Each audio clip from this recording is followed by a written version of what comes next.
हर हर महादेव। भगवान शिव को त्रिलोकी नाथ कहा गया है। वो संहारक भी हैं और सृजनकर्ता भी हैं।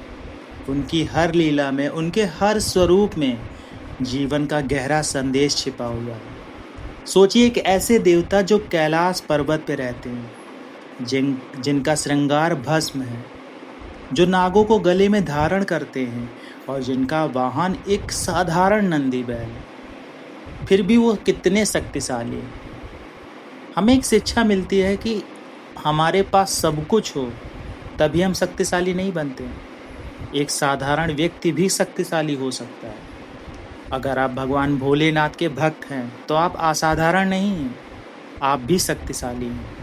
भगवान भोलेनाथ की शक्तियाँ आपके लिए भी कार्य करती हैं, पर कुछ ऐसी गलतियाँ होती हैं जिन्हें हम अगर करते हैं तो कहीं ना कहीं भगवान भोलेनाथ की भक्ति या भगवान भोलेनाथ की शक्ति हमें प्राप्त नहीं हो पाती है। जिसमें पहली गलती बहुत ही साधारण है। आपने देखा होगा कि आप भगवान शिव की घर में बहुत सेवा करते हैं, कभी कभी उनको जल अर्पित करते हैं, दूध से उनका अभिषेक करते हैं। बहुत सारे व्यक्ति हैं, बहुत सारे भक्त हैं जो घर पे ऐसा करते हैं। ऐसे में जो दूध, भगवान के चरणों का जो दूध रहता है बचा हुआ, उसको तुलसी के वृक्ष में कभी मत डालिए, क्योंकि हमारे दिमाग में कहीं ना कहीं ये रहता है कि ये दूध या ये जल ये पवित्र होता है। ये ऐसी जगह नहीं पड़ना चाहिए जहाँ भगवान का अनादर हो या फिर उस जगह पे किसी के पैर पड़े। बिल्कुल सही बात है कि कहीं पे भी ऐसी जगह पे नहीं फेंकना चाहिए। नाली में तो बिल्कुल नहीं डालना चाहिए जहाँ पे अपवित्रता हो। ऐसे में हमारे दिमाग में ख्याल आता है कि क्यों ना इसे तुलसी के वृक्ष में डाल दिया जाए, लेकिन तुलसी के वृक्ष में ऐसा जल नहीं अर्पित किया जाता है, ध्यान रखिएगा।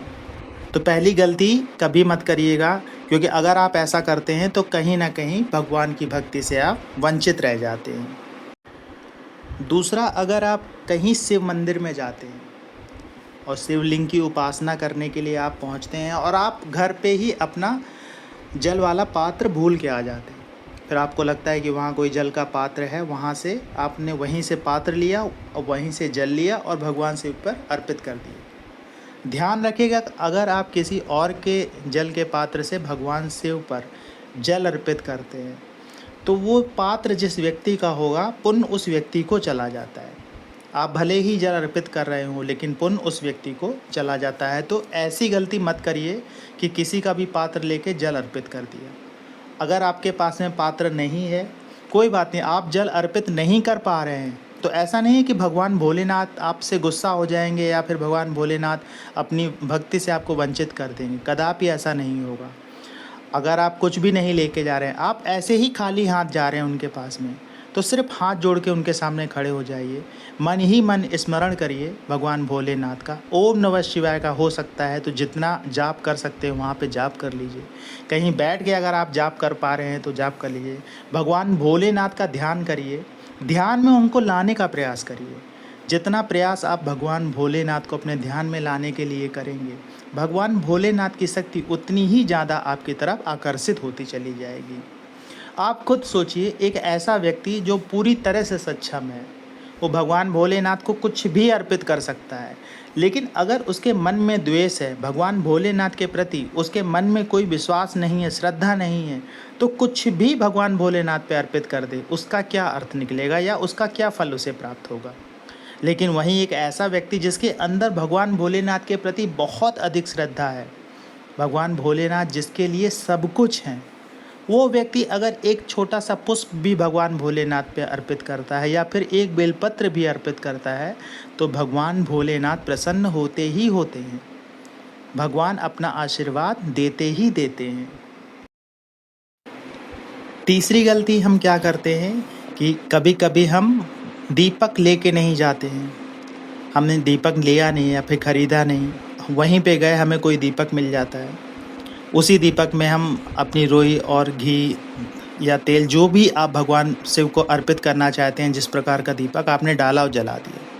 तो ये ध्यान रखिए, इस प्रकार का कृत्य भी आपको नहीं करना है, क्योंकि वहाँ रखी किसी भी वस्तु का प्रयोग आप कर रहे हैं तो पुण्य जिस व्यक्ति ने वो वस्तु रखी है उसके पास में चला जाता है।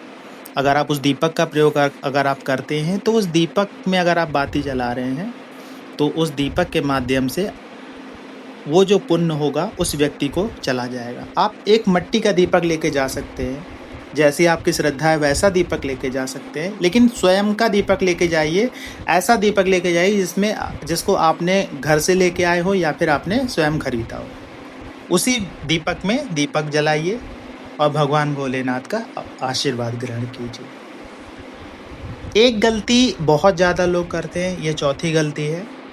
आपने देखा होगा कि कुछ व्यक्ति भगवान भोलेनाथ को अर्पित करने के लिए कुछ भी ले नहीं पाते हैं।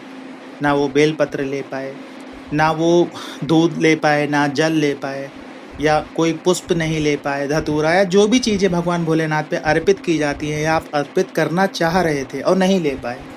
ऐसे में आप शिवलिंग के पास में पहुंच जाते हैं। सावन का महीना चल रहा है तो भीड़ हमेशा ही रहती है, बड़ी मुश्किल से तो आप भगवान भोलेनाथ के दर्शन कर पाते हैं। ऐसे में अगर आप वहाँ पहुँच जाते हैं तो कई जगह आपने सुना होगा कि भगवान भोलेनाथ पे अगर बेलपत्र अर्पित है तो उसको धो के दोबारा चढ़ा दीजिए तो स्वीकार कर लेते हैं, ऐसा है वैसा है। कदापि मत करिए, बिल्कुल मत करिए। आप ऐसे ही चले जाइए, उनको नमन कर लीजिए, हृदय में उनको स्मरण करते हुए उनके लिए आप जो कहना चाहते हैं, उनके लिए जो मन में भाव लाना चाहते हैं लेके आइए। ओम नमः शिवाय का जप करिए। लेकिन वहाँ पे कोई पुष्प अर्पित है, उस पुष्प को उठा के मैंने देखा है कई व्यक्ति या महिलाएं ऐसा करती हैं कि पुष्प या बेलपत्री उठाई और एक अविरल धारा जो शिवलिंग पे गिरती रहती है उसी के ऊपर वहीं से धोया और भोलेनाथ पे चढ़ा दिया। आप खुद सोचिए इस कार्य का आपको क्या फल मिलेगा कि वहीं से बेलपत्र आप उठा रहे हैं, चढ़ा हुआ बेलपत्र आप उसे धुल रहे हैं, उसी पानी को वही धुला हुआ पानी शिवलिंग पे गिर रहा है और फिर से उसी पे बेलपत्र आप चढ़ा दे रहे हैं या पुष्प आप चढ़ा दे रहे हैं। तो बेलपत्र चढ़ाना, पुष्प चढ़ाना या कुछ भी अर्पित करना इतना ज़्यादा महत्वपूर्ण नहीं है। महत्वपूर्ण वो है कि किस पवित्रता के साथ और कितनी पवित्र चीज़ें आप भगवान भोलेनाथ पे अर्पित कर रहे हैं। जो दैवी शक्तियाँ होती हैं वो पवित्रता और अपवित्रता का बहुत ज़्यादा पालन करती हैं। ऐसे में आपकी थोड़ी सी भी अपवित्रता आपकी पूजा को अस्वीकार करने जैसा काम कर देती है। आप तो ये सोचेंगे कि आपने पूरी पवित्रता से या हर चीज़ अच्छे से भगवान भोलेनाथ पे अर्पित की, लेकिन कहीं ना कहीं पूजा आपकी स्वीकार नहीं होती। तो ऐसा कार्य बिल्कुल मत करिए कि वहीं से कुछ भी उठाया, कुछ भी वहीं भगवान भोलेनाथ की अविरल धारा में धुला और वहीं पे अर्पित कर दिया। ऐसा कदापि मत करिए। पांचवी गलती ये होती है कि हम जब कोई भी बेलपत्र लेते हैं, पुष्प लेते हैं या कुछ भी लेते हैं तो कोशिश करिए अगर आपको बेलपत्र का पेड़ मिलता है तो अपने हाथ से बेलपत्र तोड़ के ले आइए। कोई पुष्प का पेड़ होता है तो अपने हाथ से पुष्प तोड़ के ले आइए।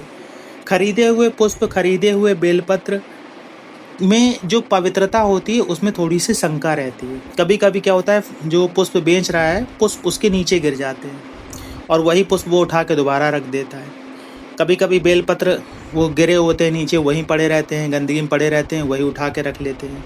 ऐसे में आप तो उन्हें पवित्र समझ के भगवान भोलेनाथ पे अर्पित कर देते हैं, लेकिन वो उनमें अपवित्रता रहती है। देखिए यहाँ पे मनोभाव ये कार्य नहीं करेगा कि आपका मन तो साफ था, उसने सही नहीं दिया। इससे घाटा आपका ये होगा कि आपकी पूजा अस्वीकार जैसी हो जाएगी। आप चढ़ा तो रहे हैं लेकिन अपवित्र चीज़ें चढ़ा रहे हैं। अब देखिए इसमें ऐसे ही आपके ग्रह कार्य करते। मान लीजिए कोई ग्रह खराब है, वो अब बुरा फल देना चाहता है। आपने बहुत कोशिश की कि हम सारी चीज़ें सही करें, लेकिन सही चीज़ें नहीं हो पाई। आपको गलत चीज़ें मिल गई, आपको अपवित्र चीज़ें मिल गई और आपने अर्पित कर दिया, आपको उसका फल नहीं मिल पाया। तो ये छोटी छोटी सी गलतियाँ होती हैं, कभी कभी बड़ी गलतियाँ भी होती हैं, जिनकी वजह से हमको पूजा का फल नहीं मिल पाता है। तो आप ये समझिए कि आपके मन का भाव आपकी पूजा से बहुत ज़्यादा महत्वपूर्ण है। भगवान को आप जो अर्पित कर रहे हैं पूरी पवित्रता से अर्पित करिए। कोई भी ऐसा कार्य मत करिए जिससे आपकी पूजा अस्वीकार हो। भगवान भोलेनाथ के प्रति अगर आपके मन में श्रद्धा विश्वास है तो भगवान भोलेनाथ ऐसे ही प्रसन्न हो जाते हैं। और भगवान भोलेनाथ के भक्त बहुत शक्तिशाली होते हैं। हर हर महादेव।